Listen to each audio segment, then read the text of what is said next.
Hey, what's up, Street Talk? This is Eric Kim from the Eric Kim Street Photography blog. So, to promote my new book, Ultimate Beginner's Guide to Mastering Street Photography, just Google it or I'll put a link in the description below. I wanted to give you guys my top 30 street photography tips. This is a distillation of everything I learned about street photography so far, and I hope it will be useful to you. So the first question you got to ask yourself is, how do you make more authentic street photos?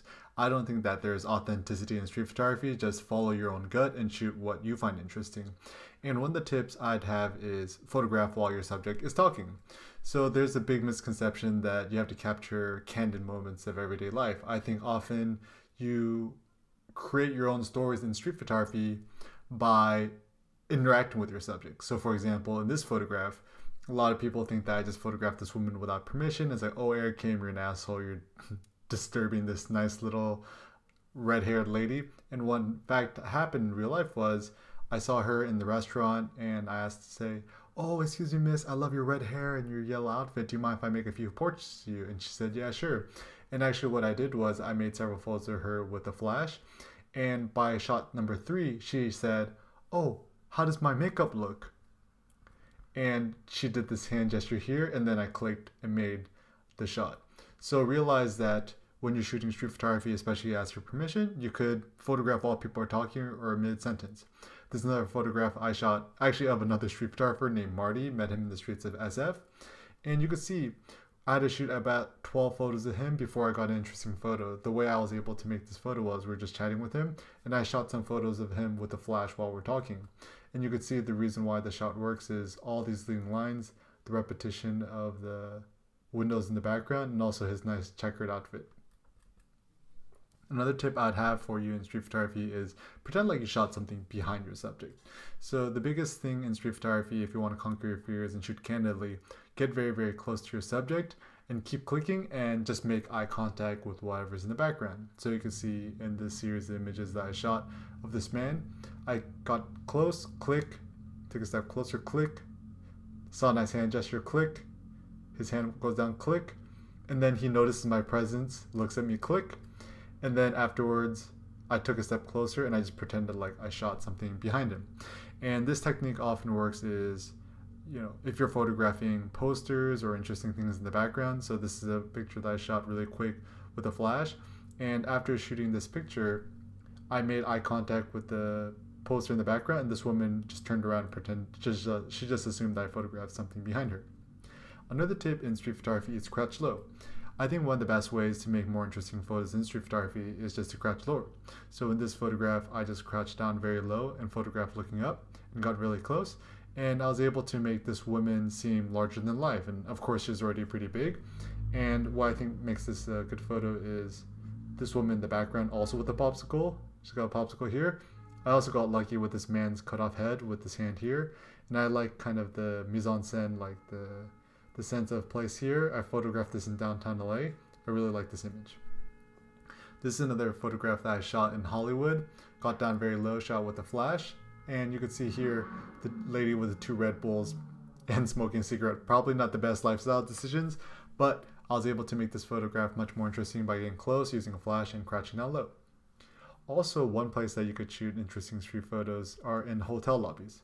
So don't just limit yourself to the streets. So for example, I saw this man in a San Diego hotel lobby, and I started chatting with him. I complimented him on his outfit, and I said, oh, excuse me, do you mind if I make a few portraits of you? And he said, yeah, sure. And I said, oh, so, what are you up to? And he says, I own this hotel. And he actually ended up owning the hotel. So know that you shouldn't just limit yourself to the streets. This is another picture I shot of this man here in the hotel lobby. And what I like about this photo is the tones of the red here, the orange here, the nice green here, as well as this man also with the orange tones. And I like how these leading elements lead to his head and also connect with this woman here. Also, don't be afraid to direct your subjects, which means be able to interact with your subjects by influencing the scene. So for example, I was in downtown LA, saw this kid with a gun. I'm like, wow, this is like William Klein's Kid with a Gunshot. I'm gonna get a good gunshot. And so I told the kid, hey, pretend like you're shooting me. Pew, pew, pew, pew, pew. And then he just pretended like he was shooting me. And then I made a few photos with a flash. And what I think is the cherry on top is the father sticking out his arm, gesturing with the money, and having also, I guess, I don't know if that's if that's him or if it's his other kid, and also maybe the name of his wife Janice on his wrist. Also, this is another picture I shot in Tokyo. I told the man, "Oh, excuse me, I love your shoes. Pretend like you're stepping on me," and he lifted up his boot in a gesture that he was like stepping on me. So once again, if you have an idea or concept when you're interacting with your strangers, just ask them to follow your concept. Also, follow the fishing technique in street photography. Essentially, the street photographer is kind of like a fisherman. Sometimes you go out, shoot a lot, and you don't catch any fish. And the key is patience and just obviously shooting a lot and not getting discouraged, and also enjoying the journey of street photography. So in this photograph, I saw this simple white background, and that's one thing I like to do is just find simple backgrounds and just wait for people to enter the scene.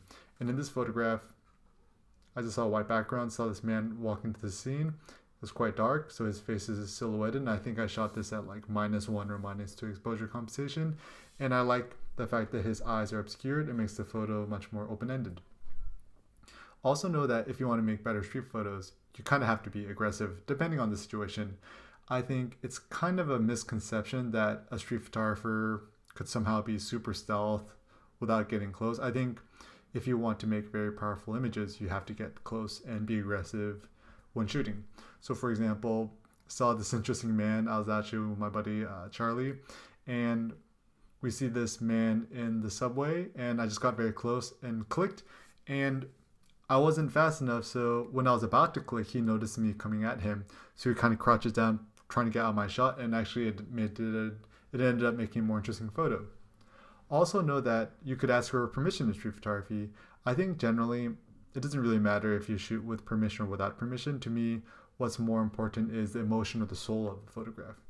And so you can make a lot of photos with permission, which actually look candid. So in this case, saw this man, very handsome dude, and asked him to step in front of this poster here. And essentially I just focused on the poster and the eye in the background. And you can see all the different photos I had to shoot of him, some closer, some with flash, playing around with the perspective and the framing and the exposure compensation. So know that when it comes to shooting street photography, you could ask for permission and get interesting photos. Also, another tip is use a flash during the day.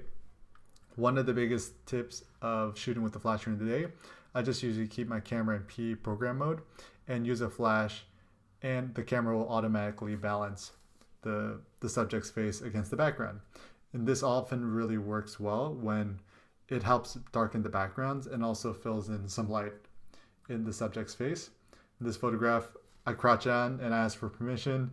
And while I'm asking for permission, I took a photo. He said no. He just lifted up his hand in the camera. And this is the contact sheet for the prior photo of this guy who looks like the guy from Up. So I asked him to look at me, look down, and look up. And I got lucky in the shot number 5. I was able to look up and get a good shot because the sun was behind him. By using a flash, I'm able to help separate him a little bit from the scene. Also know in street photography, when you just take 1 or 2 photos, you're probably not going to get the best shot. So my suggestion is when you think you got the shot, shoot 25% more than you think you should, which means you don't always know what the photo is going to look like, nor do you know when the decisive moment is going to occur. So just shoot a lot and try to identify decisive moments while you're shooting. So for example, in this photograph with this man here, initially I just asked for permission. I'm working the scene, shooting it from different angles and perspectives. And around shot number 24, 25, I kind of knew that I wanted to shoot this horizontally and saw a nice simple background. And it was quite a hot day. And his girlfriend starts wiping the sweat off his forehead. And I said, oh, excuse me. Oh, that gesture there, what you just did, wiping the hand off the sweat off the forehead. Can you keep doing that? So I asked the man's girlfriend to just keep wiping the sweat off his forehead. And I kept clicking, working the scene from different angles. And I just got lucky here with the timing, with the nails, the light, the eyes. And I really love this photograph. Also know that, this is just a pro tip, if you're asking for permission to make photos of strangers, you can just tell them, don't smile and look into the lens. So this is one photograph. A lot of people think this is shot candidly. So, oh, this guy looks like he's about to kill you. And he's giving you the death stare. And in fact, I had to work the scene. The first shot that I shot, he actually started laughing and cracking up. And shot number 2, I said, "Oh, don't smile, look serious." And he stares at me. So 1, 2, and then by the third shot, he's not smiling. Tip number 12. Keep shooting until your subject notices you. So there's a saying that eyes are the windows to the soul, and I think that having eye contact in a street photograph makes a photograph much more interesting. And so one thing I like to do is if I find an interesting scene or setup, I get very close and I start taking the photo, and I keep clicking and until I wait for the subject to notice me. So in this photograph, I see this man from afar and I see this nice setup with these mannequins. So I get close, click, click, click, click, click, and I keep working the scene. And then around shot 6, 7, he notices me, and then he points at me and says, "Hey, what you doing?"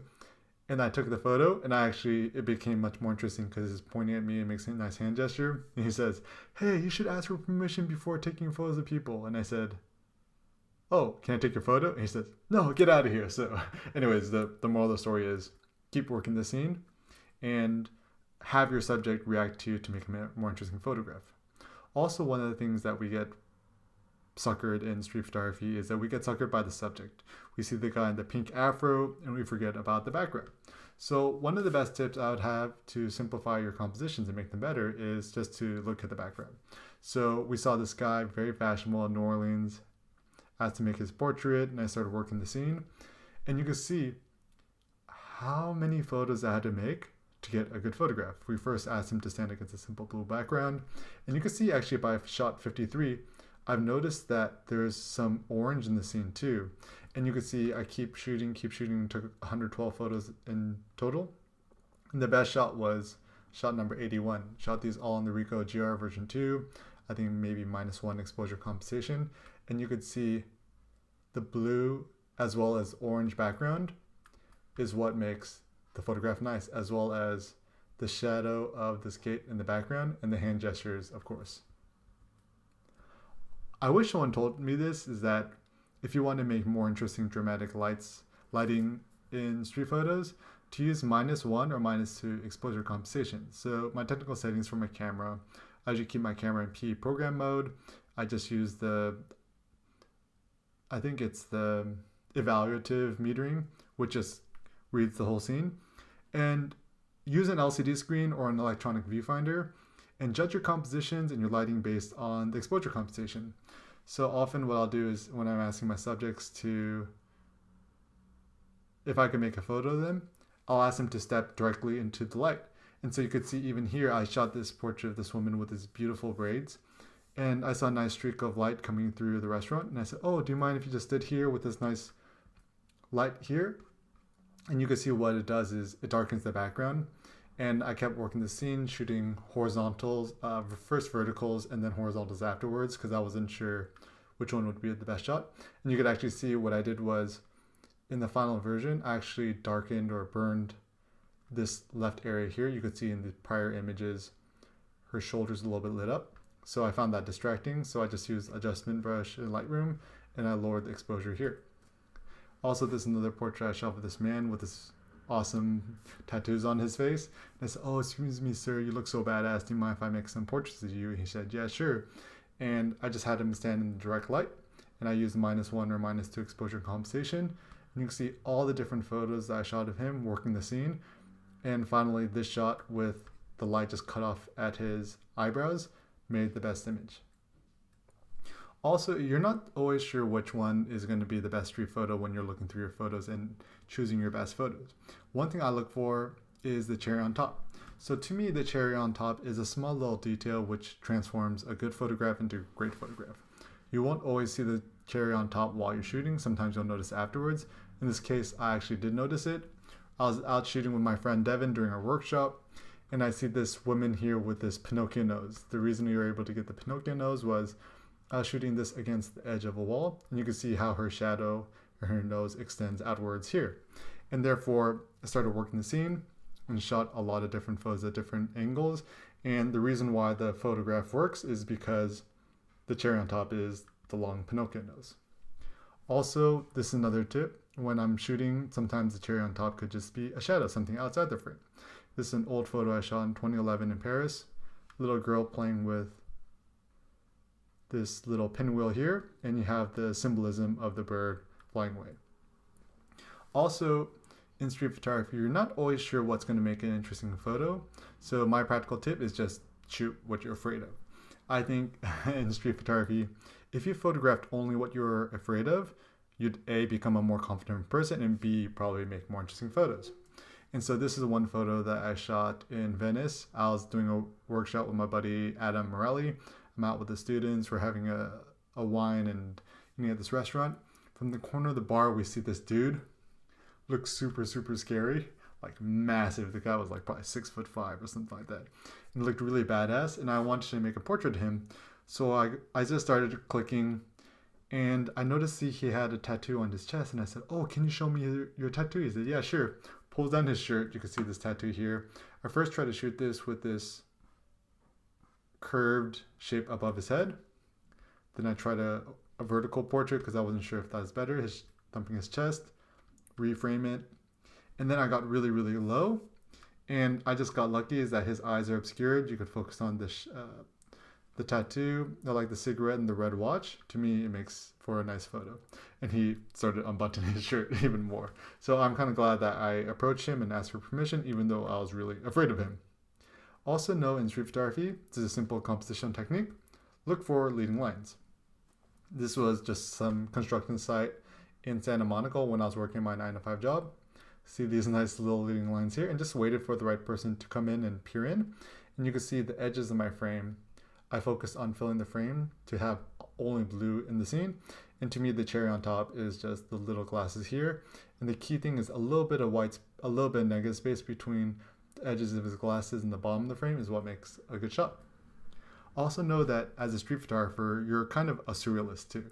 All of photography and street photography essentially goes back to Henri Cartier-Bresson, who studied surrealism a lot. And so you'll see a lot of these kind of photos. This is a shot I made pretty early on, like 2011. And it's just a simple technique. You find interesting posters and just disfigured legs just kind of sticking out. So to me, I kind of like this fun play between Julian Assange and Kim Jong-il with the legs crossed here, making the person seem a little bit more hesitant. And of course, the notorious Julian Assange on the right. Also, one of the best ways to do street photography, this is just a practical tip, shoot in the elevator. So sometimes you'll find interesting subjects in the elevator and you can ask for permission. So like this nice little lady here I found in Chicago, or shooting without permission. This is me entering a crowded elevator in Tokyo, and I love this photo of the layers, this man looking straight at me, this woman a little bit lower down, this woman like really older in the background, and this one eye here. Also, this is a photo I shot of people exiting an elevator, and I shot this with a flash. Got this man here, this girl here, and this woman here on the right. Creates a nice little triangle composition. And that's the nice thing with elevators, especially if you're entering or exiting, people aren't really going to bother you. Also, this works really well if you're shooting street photography and it's really hot outside, or even really cold. Shoot at the mall. So some of the great things about mall photography, especially if you're going up and down escalators, you could use a flash, pretend like you're just shooting something behind them. So this is a photo I shot in Tokyo. I actually really like this shot a lot. One thing I did was saw this woman coming down, just shot with a flash, didn't really think too much. And I quite like how this woman is on the right side of the frame. It kind of creates a more dynamic off-kilter composition. Also like the leading lines here. And I actually like how the camera is tilted. Which brings me to the next tip. Use a Dutch angle in street photography, which means tilting your camera. By using a Dutch angle, it's like you intentionally tilt your camera a lot to the left or the right, and it creates much more dynamic angles. So you can see in this photograph here, all these different diagonal lines here, I was able to accentuate by tilting the camera extremely to the right. Also in street photography, this is a lingering technique I learned from my buddy Charlie Kirk. Essentially the concept is if you see an interesting scene, linger, hang around, wait around until you see something interesting to you. So I saw these three old people having a nice conversation, they're laughing and they're pointing in different directions. And I just stood there, I got really close, and I just started clicking. And you can see all the different photos that had to work of the scene. And I just kind of lingered around, just kind of waited around and kept clicking until something interesting happened, which was this nice moment of this woman pointing her finger here, this woman covering her mouth, laughing here, and this man here in the background. It's a nice photo that puts a smile on my face. Also, one of the best street photography compositions you could do is a triangle composition. And there's different ways you could do this. So one way I like to do is when you're out shooting, look for some sort of poster or face in the background, and then find just two people standing who aren't really doing anything, either smoking or checking their phone.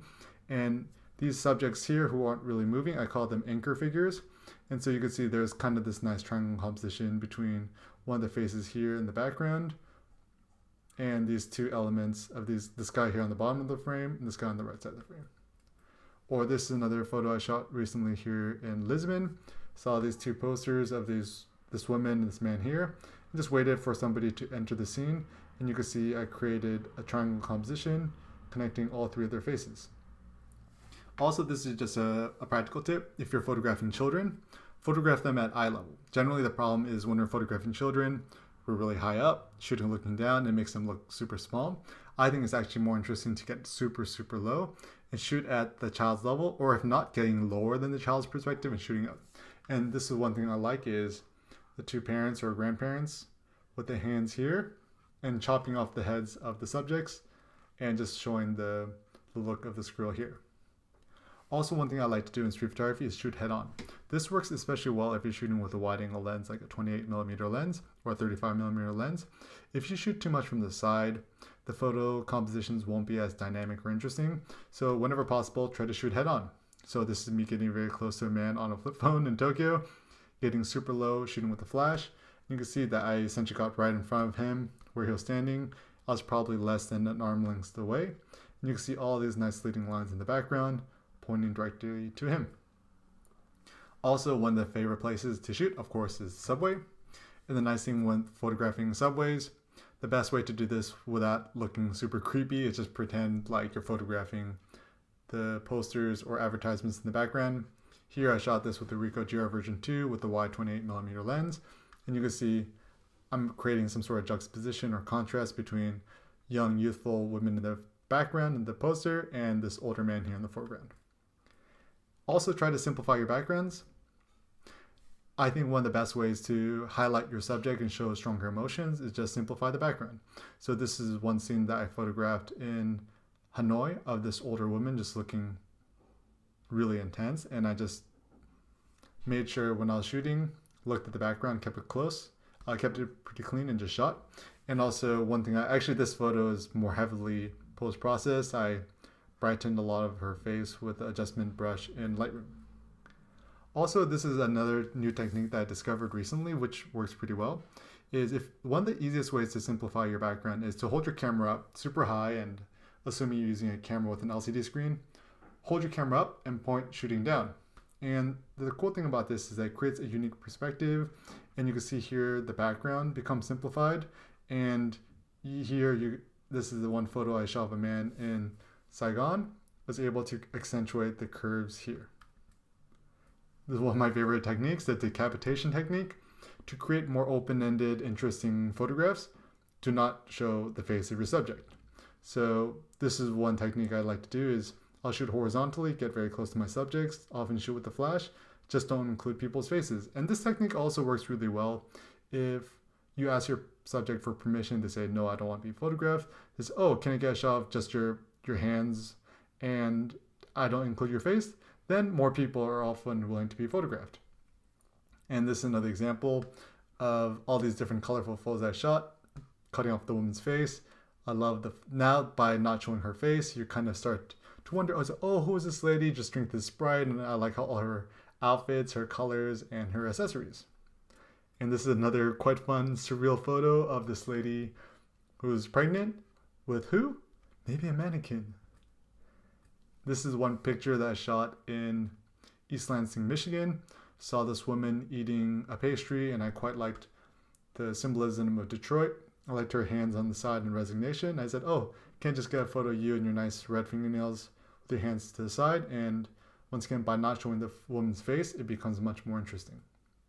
And the last tip, I don't really see people doing this a lot, is photographing fathers and children.